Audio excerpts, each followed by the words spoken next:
Baik, Assalamualaikum warahmatullahi wabarakatuh. Saya Rahmat Nurtiasdi.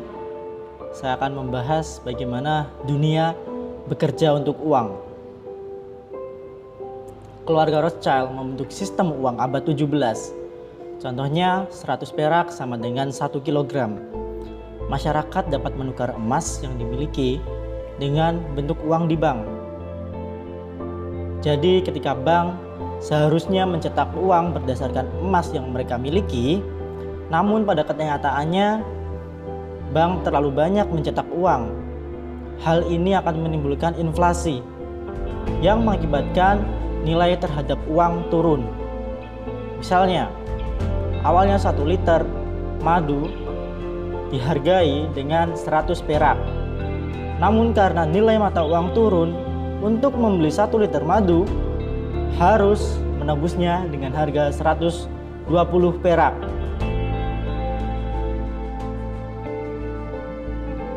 Kita lihat pada kehidupan sehari-hari.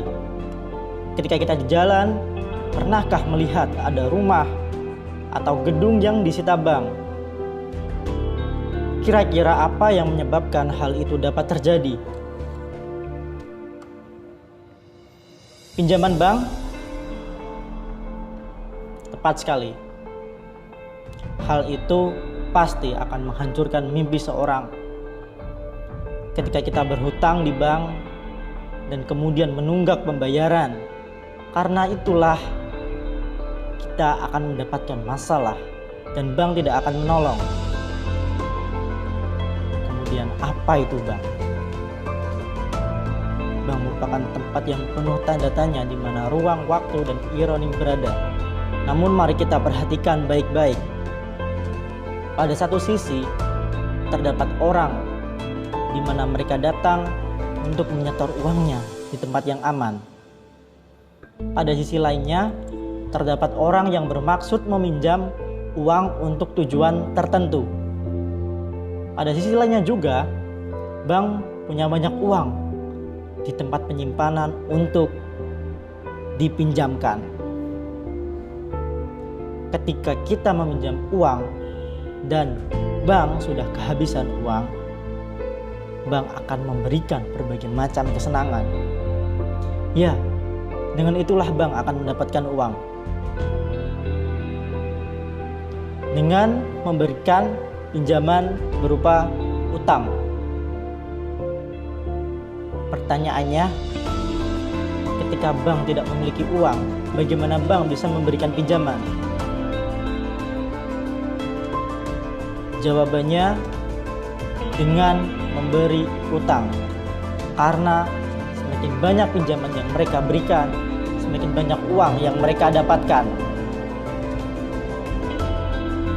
Misal, kredit berisiko buruk. Ketika kita telah memiliki rumah dan ingin membeli rumah yang lebih bagus dan mewah, banyak sekali bank yang akan menawarkan impian rumah mewah dengan memberikan pinjaman dan jaminannya rumah yang sudah kita miliki. Dan ketika bank nasional atau bank yang sering kita jumpai tidak memiliki uang, bank tersebut juga bisa meminjam uang ke bank federal. Bank federal adalah bank yang sangat rahasia. Pertanyaannya lagi, di mana bank federal mendapatkan uang? Jadi siapa yang menaruh uang di bank federal?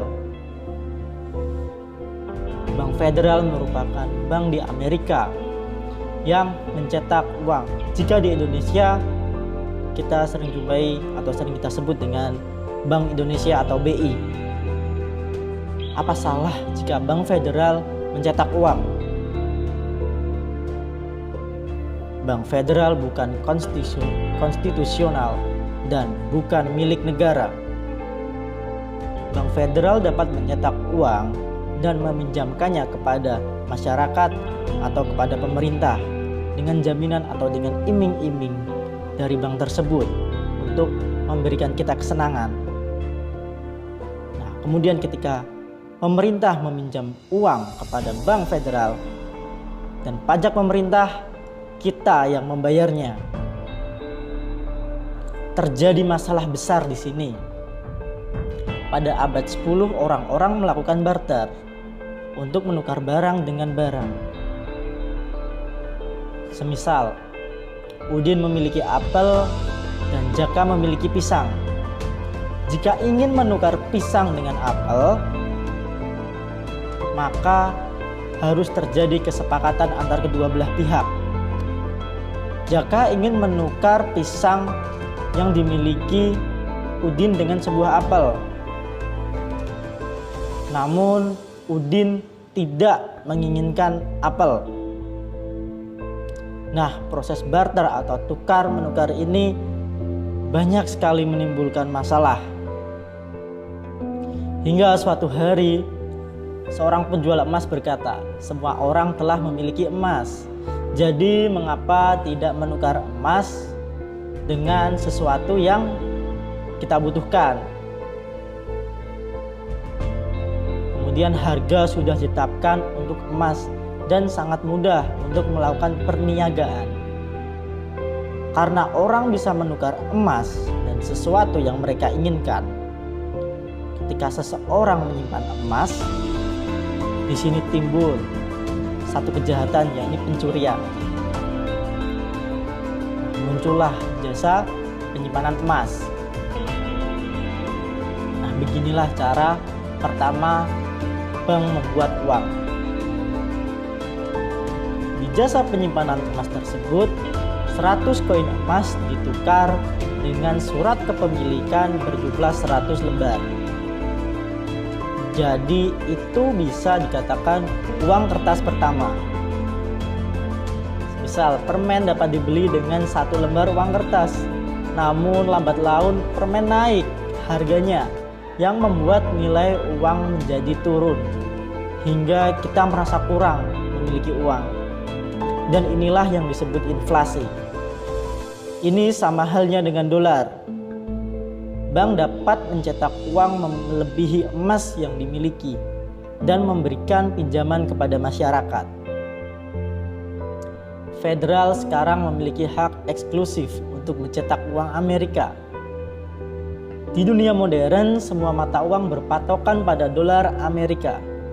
Dolar dicetak oleh Federal Reserve yang sebenarnya bukan milik pemerintah Amerika, tapi milik swasta. Kumpulan keluarga Rothschild dan kroni-kroninya. Federal Reserve lah yang mengontrol dunia melalui kebutuhan akan uang. Apa yang kita dapati? Kenyataan ini mau tidak mau harus kita jalani. Oke, bagaimana cara mengontrol manusia? Kita bikin simpel saja, manusia ini bergantung dengan uang. Kebutuhan akan uang adalah hal yang paling penting yang harus kita tanamkan di benak manusia. Ciptakan gaya hidup, promosikan melalui media yang mereka miliki. Gaya hidup akan menciptakan hutang, kembali lagi kepada hutang. Dan patokannya adalah uang. Ada orang yang bekerja 12 jam sehari untuk merampok. Untuk itu maka ada beberapa orang juga yang merampok untuk bertahan hidup. Lalu bagaimana hal ini dapat terjadi dan bagaimana solusi untuk menangani ini semua?